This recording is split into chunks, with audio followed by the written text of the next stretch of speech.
দেখ বুলটি, বেশি মুখে মুখে কথা বলবি না কিন্তু বলে দিচ্ছি। মা, আমি তো বলছি আমি ঠিক বিয়ের আগে রান্নাটা শিখে নেব। আর কবে রান্না শিখবি? হ্যাঁ, সামনের বছর তো তোর বিয়ে। শ্বশুর বাড়িতে গিয়ে রান্না বান্না করতে না পারলে তো আমাদেরই নাকটা কাটা যাবে। তখন তো তোর বাবা আমায় কথা শোনাতে ছাড়বে না, বলবে তুমি কেন মেয়েকে জোর করে রান্নাটা শেখাওনি। সব দোষ তো এই মায়েদেরই হয়, তাই না? আর ভালো লাগে না আমার এই সংসার।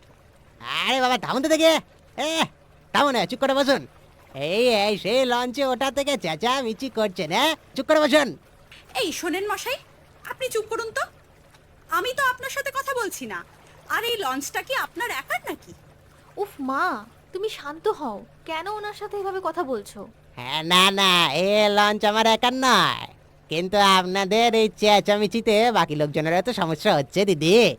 আরে বাবা, তোমার আবার ওদের মাঝখানে কথা বলার কি দরকার শুনি? তুমি চুপ করে থাকো না, ওরা যা করছে করুক। আপনি কিন্তু বেশি কথা বলছেন মশাই, এবার কিন্তু বাড়াবাড়ি হয়ে যাচ্ছে। আমি কিন্তু কোনো বাড়াবাড়ি করিনি, বাড়াবাড়িটা কিন্তু আপনি করছেন। এই লোকটাকে নিয়ে না আমি আর পারি না।